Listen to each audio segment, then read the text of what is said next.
Okay, as you can see, I have been sitting in this chair a while and I've been kind of going through these readings with you. And we are at week 40. And by the way, who am I? I'm Pastor Sarah Stobie. Welcome. I'm at Bayshore Lutheran Church here in Whitefish Bay, and you have found my vlog series called Biblical Lit, where we are reading the Bible together in 1 year. And if you are a member of my congregation, you know I've been behind. First, I had technical difficulties, and then my daughter got married. And yeah, I had no idea that was going to be so time consuming, but that's a different vlog. So we're in week 40. And in week 40, we finally, my friends, we complete the Old Testament. Yay! So we're reading the book of Zechariah all the way to the end of the Bible, where we end up in Malachi. And then our reading journal even has us beginning the book of Matthew, the Gospel of Matthew. We're not going to do that. I want you to not do Matthew. We're going to start reading the Old Testament together with week 41. And I'm even going to mention that in church on Sunday, that if they've never joined us in our reading journey, they should start now. So week 41, we will begin with Matthew 1, and we will read basically almost the entire Gospel of Matthew in 1 week. But I know you can do it because, for one thing, it's far more familiar. But what are we going to do with our remaining week here in the book of the Old Testaments here? I want you to go to the last chapter, the last book, of the Bible, of the Old Testament Bible. And I want you to go to the book of Malachi. Malachi is an interesting book. Now, Malachi's name means messenger. So was there a prophet named Malachi, or was the prophet simply called Malachi because Malachi was a messenger? Messenger, angel, the word gets used the same in Hebrew. But in this book, Malachi gives like the last word of the Old Testament to the people. And it can be a little harsh. It can be. But as you're reading through this last book of the Old Testament, I wanted to highlight a couple things to you. First of all, I wanted to highlight that without the Old Testament and reading as well as we have all this time faithfully, or at least watching me faithfully, if we didn't have all of this struggle and we didn't have all of this chaos, and especially with all the minor prophets talking about Israel and its sin against God, and giving up God and worshiping other idols and placing other things between God and them. If we didn't have this, we wouldn't need Jesus. So in the book of Malachi, chapter 3, God says through Malachi, "See, I am sending my messenger." The word is Malachi here. "See, I am sending my messenger to prepare the way before me, and the Lord whom you seek will suddenly come to his temple. The messenger of the covenant in which whom you delight, indeed he is coming, says the Lord of hosts. But who can endure the day of his coming, and who can stand when he appears? For he is like a refiner's fire and like fuller's soap. He will sit as a refiner and purifier of silver, and he will purify the descendants of Levi and refine them like gold and silver until they present offerings to the Lord in righteousness.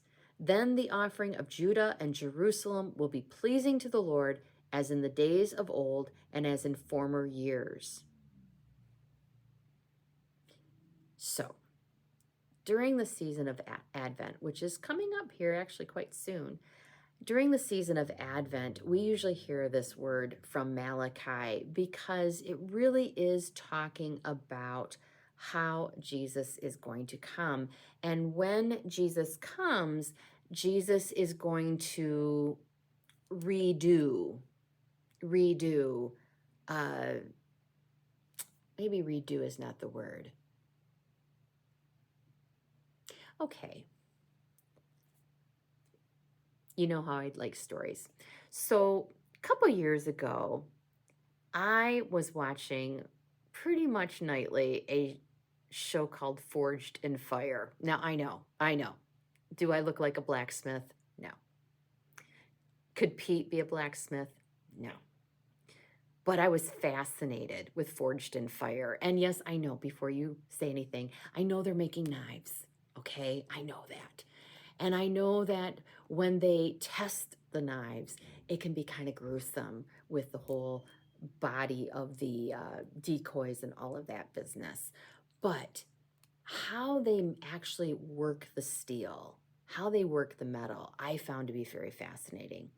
And as they would work the metal and the steel, the judges would talk about how they had to get the metal in the fire and it had to glow a certain way, okay?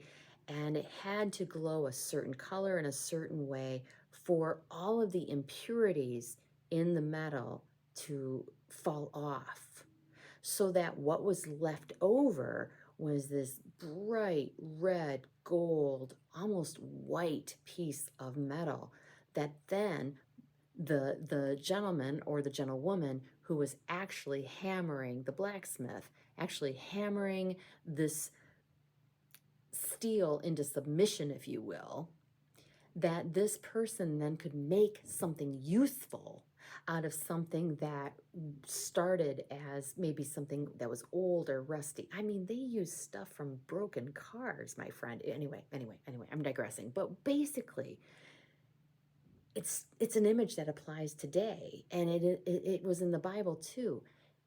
You had to purify. You had to purify the metal to make something good, something useful, a tool from this metal.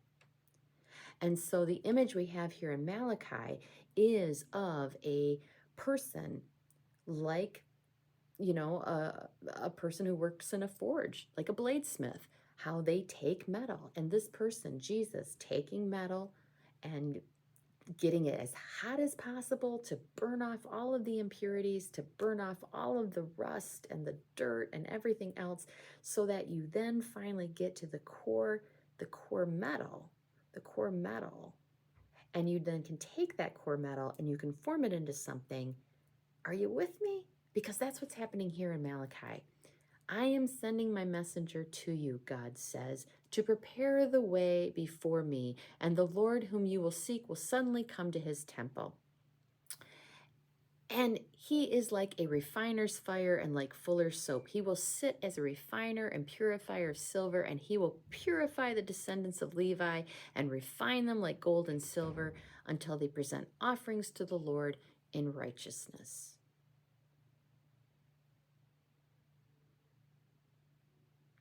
So that is what Jesus did. And we're going to see that immediately as we get into Matthew.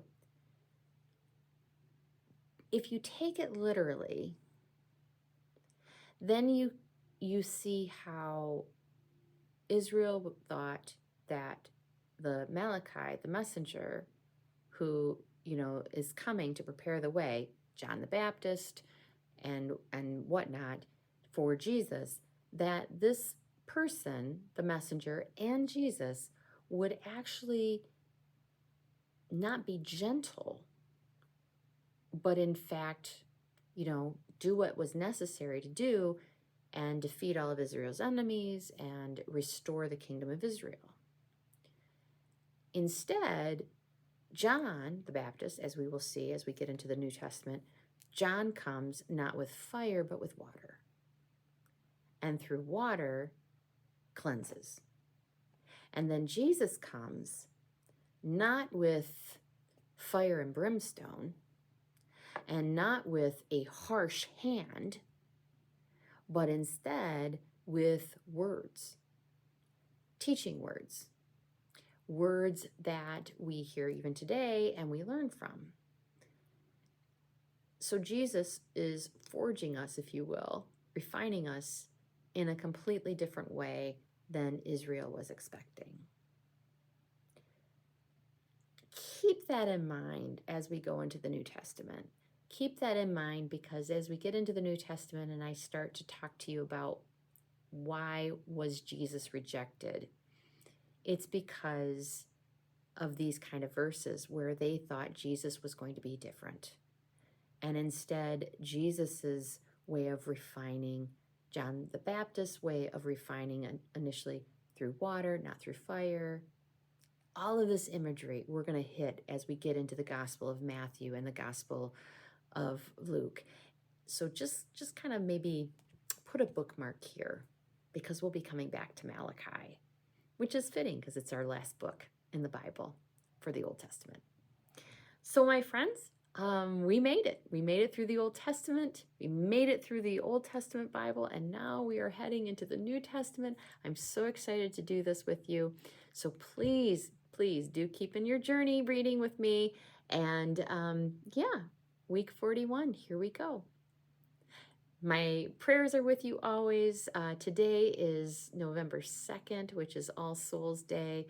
And so my prayers are with you, the living saints of Bayshore, and also in memory of all the saints who have gone before us. And join me in that prayer. Join me in that prayer as you watch this vlog, for giving thanks for the saints that are living today, and also for the saints who lived before us too. And until next time, my friends, God's peace to you. Bye-bye.